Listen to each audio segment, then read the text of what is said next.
Hello and welcome to another episode of India and Global Left. If you are new to our show, please smash that subscribe button. Also consider becoming a YouTube member, a Patreon, or donate small amount given in the link in the description box. But the least you could do is to watch this show, like, share, and comment. Today we have a very special guest with us, Professor Trita Parsi. Professor Parsi is an Iranian-born writer and activist. He runs the Quincy Institute for Responsible Statecraft and founder and former president of National Iranian American Council. Professor Parsi is an author of several books, including his famous Treacherous Alliance, The Secret Dealings of Israel, Iran, and the United States. Professor Parsi, welcome to India and Global Left. My pleasure. Thank you so much for having me. I want to start with the E3 snapback sanctions. In one of your recent article, you have referred to how things have changed for Europe from back in 2003 to where they stand now vis-a-vis its relationship with the United States and also with Iran. For our viewers, if you could give us a brief description about what was the situation in 2003, how did the E3 constellation come to being, and how did they become a party to the whole negotiation framework with Iran? That would be helpful for our subsequent conversation. Thank you. Thank you so much for asking that because I think a lot of people don't know the history or have forgotten the history. There was never such a thing as the E3 prior to 2003. What happened was that, of course, the United States invaded Iraq, and the Brits supported it. The French and the Germans put up a very fierce resistance. So there was a division amongst the three of them on Iraq. But I think there was enough of a clarity on the British side to recognize, and this was particularly true with the subsequent Foreign Secretary there, Jack Straw, that the whole thing was a disaster and it would be even more disastrous if the United States then also invaded Iran. And I think they all knew that the plans existed in the White House going back to the late 1990s when several reports were written, including a New Clean Break, I think it was called, to invade several countries in the region and just do regime change throughout. So the three of them took the initiative of trying to start diplomacy with Iran on their own, calling themselves the E3, which incidentally was very controversial in Europe at the time because none of the other European countries had elected them or appointed them or agreed to them to speak on behalf of all of Europe. He also created other challenges, such as countries like Spain, Italy, and even Poland feeling, are we creating a hierarchy of European states here in which France, Germany, and the UK would be the top European countries, and then Spain and Italy and others would be some sort of a second tier. That's a hierarchy that no one had agreed upon and no one even debated. So there was a lot of controversy in the beginning about this and a lot of opposition. But the intent behind it was, in my view, a very honorable one. They were very worried that absent some sort of a diplomatic effort, the United States would, after Iraq, invade Iran, probably Syria after, and the whole thing would be quite a disaster. And this is during the time in which they managed to succeed to convince the Iranians to actually suspend enrichment. And the Iranians suspended enrichment for 2 years. And the suspension of enrichment, in their view, was a critical thing to essentially halt the train that was in motion, which was that the Bush administration had plans of some form of a military action against Iran as well. Fast forward 20 years, and this is what I write about in that article, things have changed quite dramatically geopolitically. More than anything else, Europe itself has changed. And the role that the E3 plays now is a little bit more complicated. In some ways, actually goes in the opposite direction. I think it's important to understand, however, that the assumption that for the last 20 years have been made, which is that the Europeans are always just trying to help de-escalate the situation and avoid war, no longer holds. It doesn't mean that they're, necessarily always pushing for war. It's just that that previous assumption that was correct for quite some time is no longer the case, and the situation has to be assessed on its own merits, not based on what the Europeans did 20 years ago. You have argued that a couple of things have at least changed. On one hand, Europe wants to kind of punish, I'm using my own words, but you have indicated that Europe is very angry about Iranian participation in the NATO proxy war in Ukraine. So effectively it wants to punish Iran. On the other hand, Europe has also become more of a vessel of the United States in these 20 years. Now that Washington is making it very clear that Europe has to pay more if it wants to preserve its own vassal status, a section of European elites wants to preserve its or appease to Washington.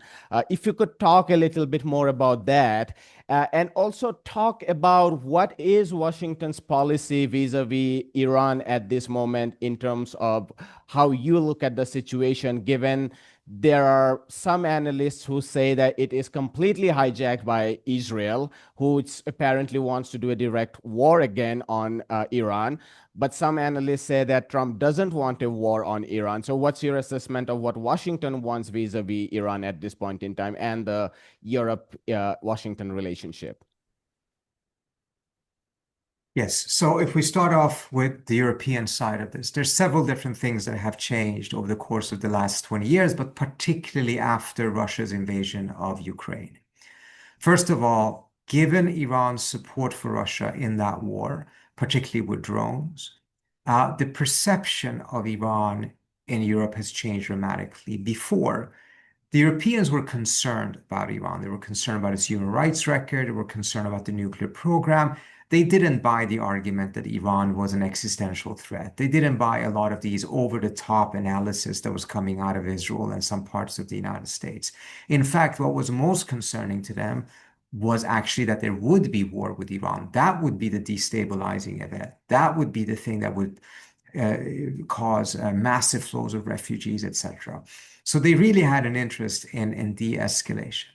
After Russia's invasion of Ukraine and Iran's support for it, the perception in Europe changed dramatically. Now, suddenly, Iran was seen as aiding what the Europeans, in my view, bizarrely, but nevertheless, saw or said that they saw as an existential threat, which was Russia.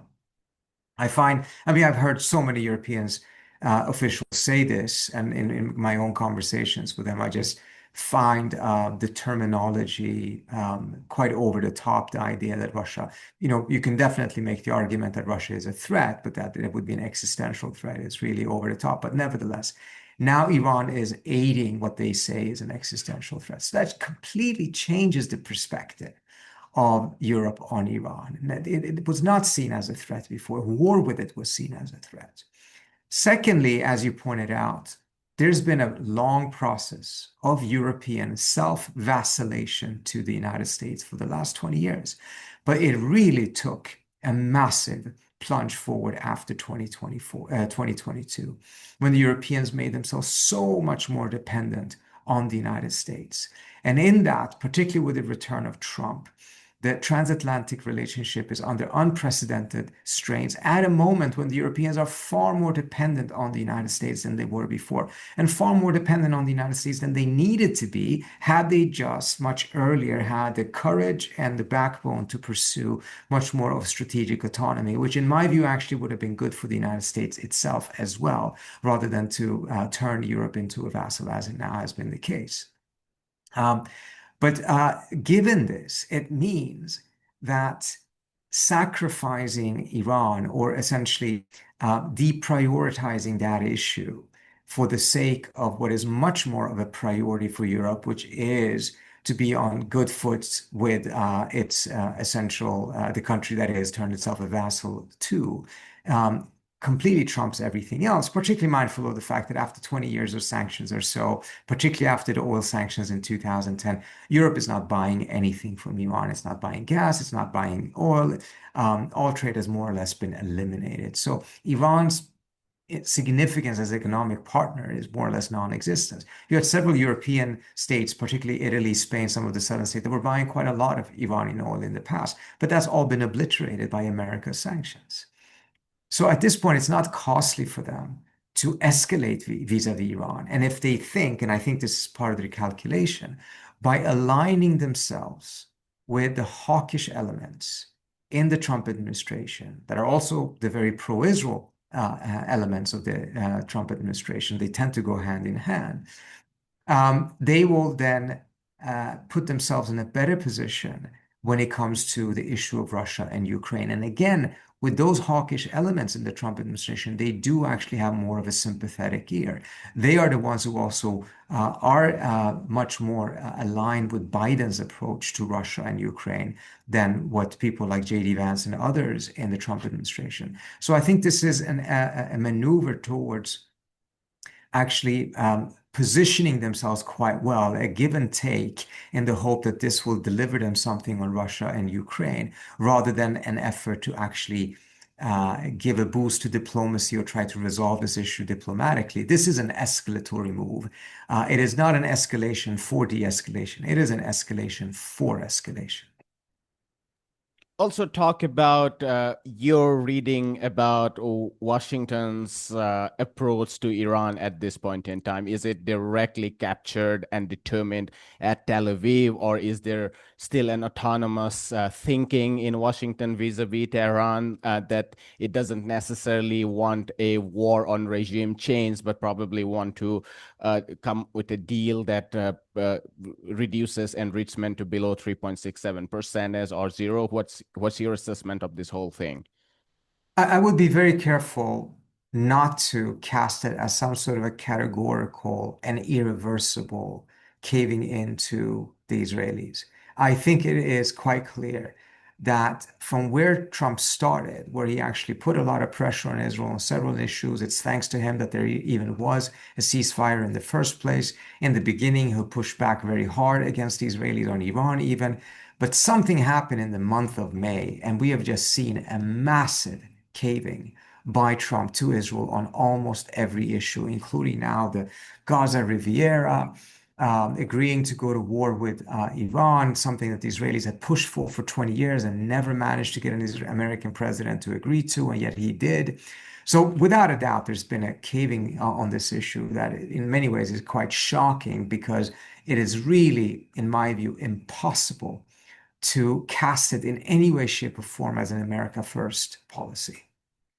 However, I am not yet convinced that this means that he will go along with everything they ask for. Yes, on Gaza, he probably will, because he never cared about Gaza. It's never been particularly important. It is a sacrificial lamb as far as he seems to be concerned. But on Iran, at the end of the day, he did bomb, but the Israelis wanted him to do a long bombing campaign, go after all kinds of conventional military assets, full regime collapse, not just a one-off against the nuclear facilities. And when Israel tried to restart the war, as you remember, they had their airplanes in the air going towards Iran after the ceasefire had been announced. We saw a completely unprecedented scene in which a very angry Trump comes out of the White House, walks towards his helicopter, and uses the F-bomb to describe Israel and say that he's very upset with them, and scream tweets that they have to turn the planes back, which they did. So I think there is a massive caving, but there's also a degree of resistance in which he doesn't want to go the full way. I think the strategic mistake, however, is this. Once you've done the first caving, your choices are increasingly determined by the Israelis, and those choices are increasingly between bad and worse from a U.S. national interest perspective. If you truly wanted to pursue U.S. interests, you would not have caved in the first place. You would have put on a very strong no, sustained that no, in order to make sure that you control the options you have. At this point, it's less about what Trump wants, I would say, and more about what are the choices that Israel manages to shape for Trump. That's where I think the biggest problem is. It's going to take an even stronger effort at this point for Trump to extradite himself from this situation that he has walked into, that he willingly walked into at the end of the day.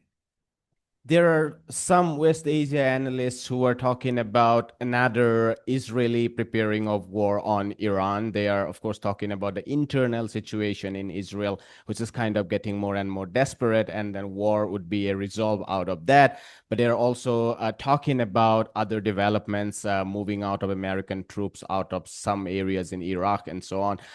Have you been following these developments, and do you think that there is another planning of an attack on Iran from Israel. I wrote about it in Foreign Policy about a month ago. I think it is extremely likely that the Israelis will start another war, and they will do so, in my prediction, before December. And the reason I say before December is once you really enter the midterm election season in the United States, it becomes trickier and trickier for the Israelis to do so. That doesn't mean that it cannot happen after December. It means that it's just much safer for them politically to do so before then. Now, the most important factor, of course, is Israel's military readiness. Israel did not win this war. It was an indecisive war, and Israel's many objectives were, in my view, threefold. The first one was to get the US into the war. That one they succeeded with, even though they wanted to go much further than that. But the two other objectives were failures by and large. First, they tried to decapitate the regime. And although they had some significant military successes and intelligence successes in the first 24 hours, they never managed to disrupt Iran's command and control for a very long period of time. And then the Iranians started to shoot back, replaced all of its killed generals, etc. And the regime was proved to be much more resilient than the Israelis had expected. Secondly, the Israelis were not ready for the type of military response that the Iranians offered in terms of the missiles that they struck at Israel. And that meant that their third objective, which was to turn Iran into the next Syria or Lebanon, a country that Israel can bomb at will with impunity, but without any American involvement. They knew they would not be able to achieve that in one go, but I think they expected to make much more progress towards reducing Iran to the next Syria than they managed to do. And a large extent of that failure is because of the effectiveness of the Iranian missiles. So, but having started this war now, they cannot afford to stop. Because if they give the Iranians too much time, the Iranians will be able to restock their missile arsenals. They will probably rebuild or repatch some elements of their air defense systems, perhaps even if they're giving enough time, buy better ones. And then it will be much more difficult for the Israelis to restart this. I mean, at the end of the day, part of the reason why they had an opening was because of the weakening of Hezbollah, the weakening of some of the other groups that Iran is aligned with, the weakening of Iran's air defense systems after the attacks in October, and the political window that existed with Trump. Those things may disappear if you wait more than 3, 4, 5, 6, 7, 8 months. And as a result, I think the Israelis are under a lot of pressure to restart the war relatively soon. The question again goes back to what will Trump do in that situation? Will he once again support the Israelis, either defensively or offensively? Or will he manage to say, no, this is your own headache. US has other concerns and priorities, and we're not going to be involved in this. As it looks right now, it doesn't seem particularly likely that he has the strength to be able to not only say no, but to sustain that no. And the reason I say this is that I think the Iranians will strike Israel much harder, much earlier in the war, in the next war, than they did in the last one. Because the last one, the Iranians thought it was going to be a long war and ended up being much shorter. If you have mass casualty events in Israel in which a large number of Israelis are killed, I think the political pressure on Trump to get the United States into that war would be massive. I want to quickly discuss the implications, as you have written in your article, or consequences about the E3 snapback sanctions. And you have outlined 4, but let me, for the sake of time, condense them into 3, because the first and the fourth are interrelated, which is about pushing this idea of zero enrichment in a dogmatic fashion, which was eventually legitimized as a cover for attacking Iran. But I also want to ask you a little bit on your second and third consequence. On your second consequence says there would be an arms embargo on Iran, which might be very damaging if Russia and China would agree to abide by that. We have already seen in the SCO summit, the SCO summit condemned the Iranian-American attack on Israel. Many analysts are saying that Russia and China would not abide by those sanctions. To that extent, it doesn't make a lot of difference. And you have also spoken about how that would hurt the Iranian economy. But some experts are saying that there is not much on the economic front. These sanctions are mostly on the arms and nuclear technology front, given the US sanctions that exist are already much more overwhelming, that these would effectively make no difference at all. What's your response to these critiques? So first of all, on the issue of sanctions and whether they would have an economic impact. The sanctions of the UN per se did not even have much of an impact the first time around. It's the fact that the sanctions at the UN Security Council, Chapter 7, legitimizes individual countries to impose their own unilateral sanctions or align their own unilateral sanctions with the level that the US set. This is what happened in 2010. After the sanctions were passed at the UN, the Obama administration went on a massive global campaign to get as many countries as possible to impose their own sanctions, using the UN sanctions as the legal justification and the basis for it.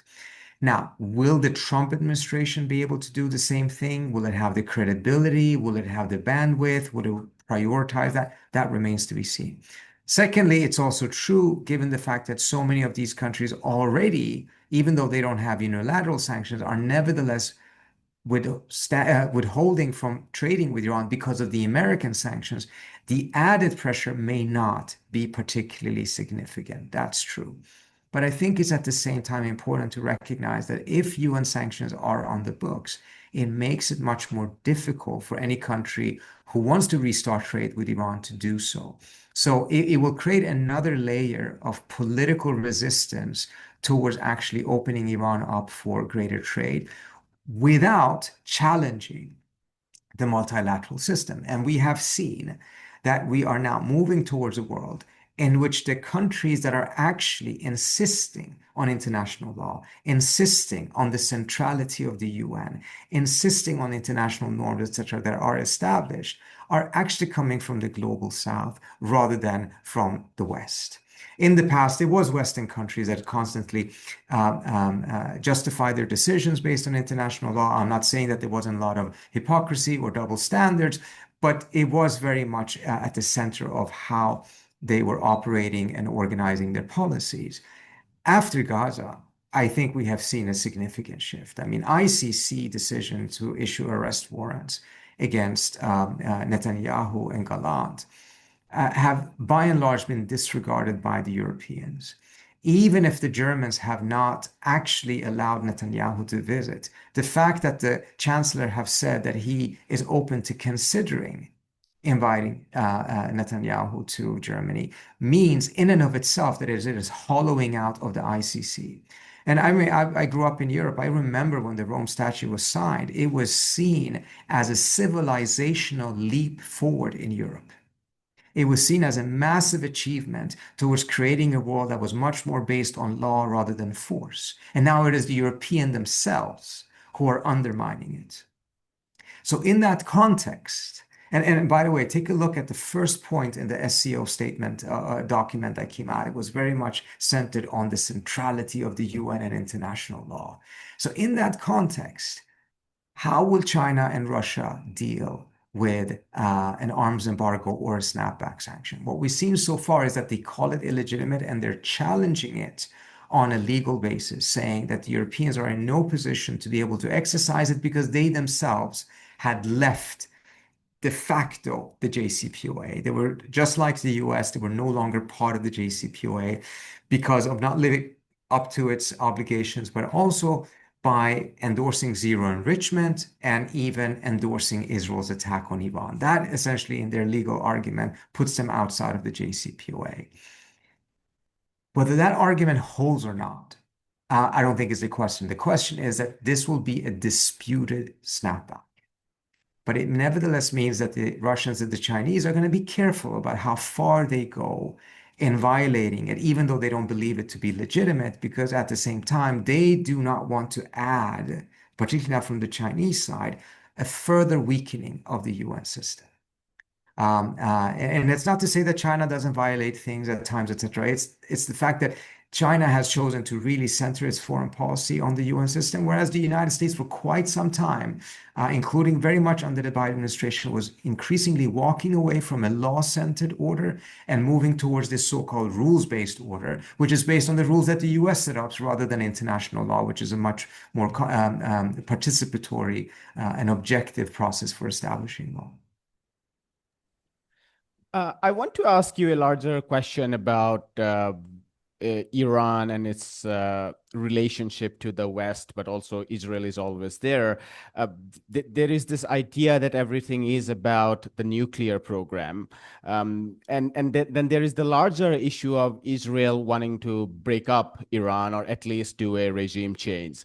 Uh, what is a good framework to look at the future of Iranian foreign policy?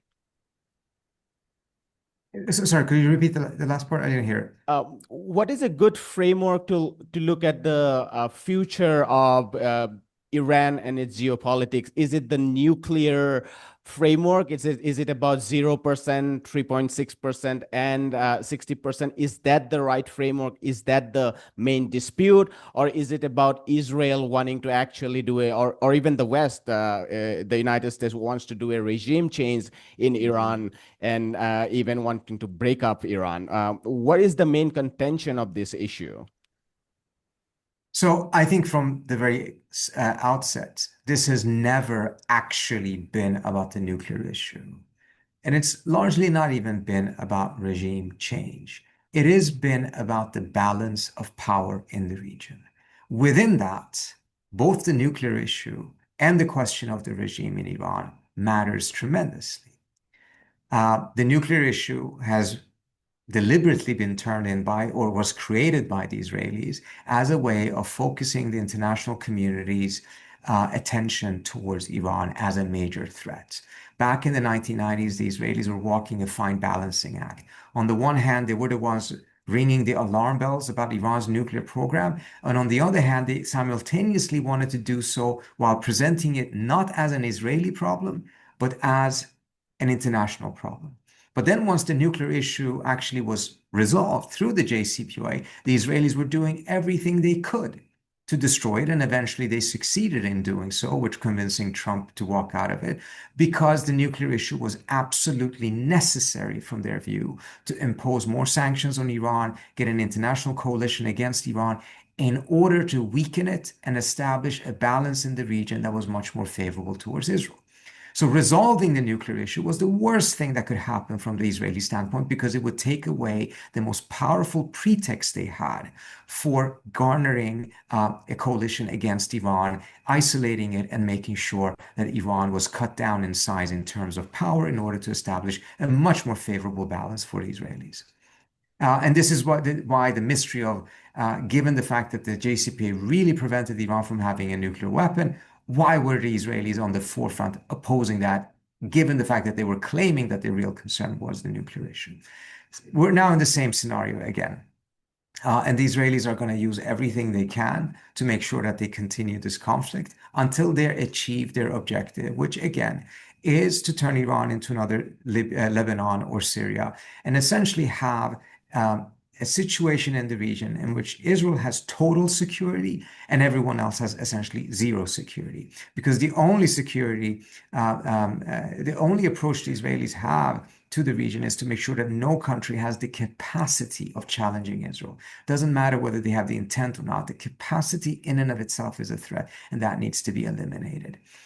Within that, we will see efforts at regime change, etc. But it's really not regime change as much as it is regime collapse, state collapse. Regime change means that you actually retain the state and you put in place a different regime. This is what the United States did in Iraq. It also means that you own the outcome, and it is much more complicated than just doing regime collapse. Where regime collapse, you just destroy the state. And then you don't care what follows. You're happy to see civil war and chaos fester because what that does is that it consumes the nation's power domestically and it deprives it from an ability to actually play a geopolitical role or a challenge to Israel.